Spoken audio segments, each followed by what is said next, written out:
Marvel cinematic universe जिसे short में हम फैंस एमसीयू कहते हैं, अपनी PG-13 बाउंड्रीज को पुश कर रहा है दुनिया के सबसे बड़े सिनेमैटिक यूनिवर्स को और ज्यादा इंटरेस्टिंग और इंजॉयबल बनाने के लिए। बिकॉज मार्वल को डिज्नी कंपनी ओन करती है जो PG-13 कंटेंट बनाती है जो ज्यादातर बच्चों के लिए होता है। लेकिन मार्वल के पास PG-13 ऑडियंस के साथ मैच्योर ऑडियंस भी है जो R-रेटेड कंटेंट देखना चाहती है, जिसके लिए मार्वल ने ऑडियंस को चम सुख देने के लिए doctor strange multiverse of madness में फर्स्ट टाइम PG-13 बाउंड्रीज को पुश किया था। बट ये प्लेजर यानी चमसुख और ज्यादा बढ़ने वाला है, क्योंकि रूमर्स के अकॉर्डिंग डिज्नी ने मार्वल को अलाउ कर दिया है TVM में कंटेंट बनाने के लिए। यानी मार्वल अब PG-13 बाउंड्रीज को पुश नहीं बल्कि जंप करेगा, क्योंकि मार्वल के फेज 5 और फेज 6 में जो टीवी सीरीज और मूवीज की कंफर्मेशन की गई थी उनमें कई सारे ऐसे टीवी शोज और मूवीज हैं जिन्हें ऑडियंस पहले ही मैच्योर कंटेंट की फॉर्म में देख चुकी है, जैसे डेयरडेविल जो नेटफ्लिक्स पर रिलीज किया गया था। और ये टीवी शो R-रेटेड होने के साथ ही एक बेहतरीन शो भी था, जिसके साथ पनिशर नाम का टीवी शो भी रिलीज किया गया था और ये शो भी R-रेटेड था, जिन्हें नेटफ्लिक्स ने कुछ टाइम बाद कैंसिल कर दिया था। जिसके पीछे का रीजन तो हम सब फैन जानते हैं कि डिज्नी प्लस था, जिस प्लेटफॉर्म पर मार्वल की टीवी सीरीज को रिलीज किया गया था, जैसे WandaVision और लोकी। और अब मार्वल के फेज 5 में कुछ और टीवी सीरीज की अनाउंसमेंट कर दी गई है। Punisher, Daredevil born again, Agatha कोवन ऑफ केओस और रिको, जिनमें डेयरडेविल बॉर्न अगेन और पनिशर तो नो डाउट R-रेटेड में ही होंगे, जिन्हें देखने का मजा भी R-रेटेड में ही है, क्योंकि कॉमिक में ये कैरेक्टर वॉलेंट है।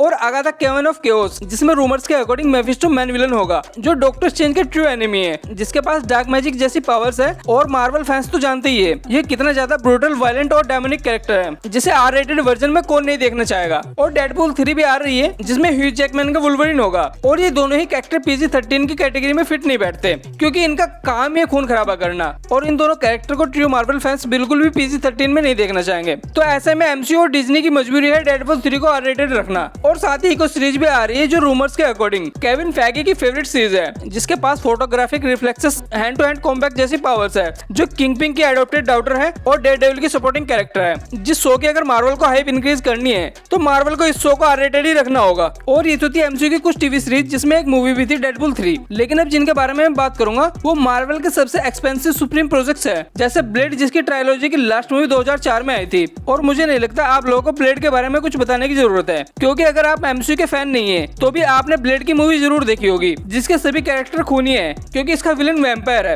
और ये मार्वल का डार्क हॉरर यूनिवर्स है, जो R-रेटेड ब्लडी वॉयलेंस और डार्कनेस के बिना कैप्चर ही नहीं किया जा सकता, क्योंकि ब्लेड का नाम ही काफी है। ब्लेड के अब भी बहुत ज्यादा दीवाने हैं लोग। और ऐसे में बात की जाए अगर स्पाइडरमैन 4 मूवी के बारे में, तो इस कैरेक्टर और मूवी को मार्वल या डिज्नी बिल्कुल भी R-रेटेड की कैटेगरी में नहीं डालना चाहेंगे, क्योंकि ये कैरेक्टर एक PG-13 कैरेक्टर है जो बिना ब्रूटलिटी और वॉयलेंस के डिज्नी के लिए प्रॉफिटेबल है। ऐसे में डिज्नी इस कैरेक्टर को चेंज नहीं कर सकता, जिसका रीजन है स्पाइडरमैन की पॉपुलैरिटी, जो आयरन मैन के बाद एक ऐसा कैरेक्टर है जिसकी सोलो मूवी 1 से 2 बिलियन का कलेक्शन करने का दम रखती है। और लास्ट में बची मार्वल की 2 बड़ी मूवी, थंडरबोल्ट और कैप्टन अमेरिका 4। थंडरबोल्ट के बारे में तो मैंने आप लोगों को पहले ही बता दिया था कि ये एंटी सुपर हीरोज का एक ग्रुप है, जिसमें red Hulk, winter soldier, US agent और मार्वल का सबसे पावरफुल सुपर हीरो सेनेटरी भी शामिल होगा, जिसके R-रेटेड होने से मूवी की हाइप और इंक्रीज होगी और इससे मूवी की पोटेंशियल पर भी इम्पैक्ट पड़ेगा, जो कि होना भी चाहिए, क्योंकि ये एंटी सुपर हीरोज की एक टीम है जो अगर R-रेटेड में ना हो तो फिर मूवी देखने का फायदा क्या। और जरा सोचो अगर captain America new world order भी R-रेटेड में हुई तो क्या ही मजा आएगा, क्योंकि इससे पहले falcon and the winter soldier ने भी PG-13 बाउंड्रीज को हल्का सा पुश किया था। और चूंकि कैप्टन अमेरिका 4 में द इनक्रेडिबल हल्क के सभी मैन कैरेक्टर और विलन द लीडर भी वापस आ रहा है, जो सोर्सेस के अकॉर्डिंग बहुत ही ज्यादा ग्राउंडेड मूवी होगी कैप्टन अमेरिका विंटर सोल्जर की तरह, क्योंकि ऑडियंस बोर हो रही थी मार्वल मूवीज की स्टोरी और वीक प्लॉट की वजह से, जो एंटमैन क्वांटम मैने की तरह मल्टीवर्स और कॉस्मिक पावर्स पर बेस्ड थी, जिस ट्रेंड को मार्वल अब ब्रेक करने जा रहा है आने वाली मूवीज और सीरीज में। और Captain America 4 down to earth ही होगी, जिसका ज्यादातर फोकस अर्थ के सुपर हीरोज और विलन्स पर होगा। ये तो थी R-रेटेड मूवीज और सीरीज की सारी डिटेल्स जो मैंने आप लोगों के सामने प्रेजेंट की है। वेल तो भाई लोग इस वीडियो को यहीं पर रैप अप करते हैं, मिलते हैं किसी और वीडियो में किसी और टॉपिक पर।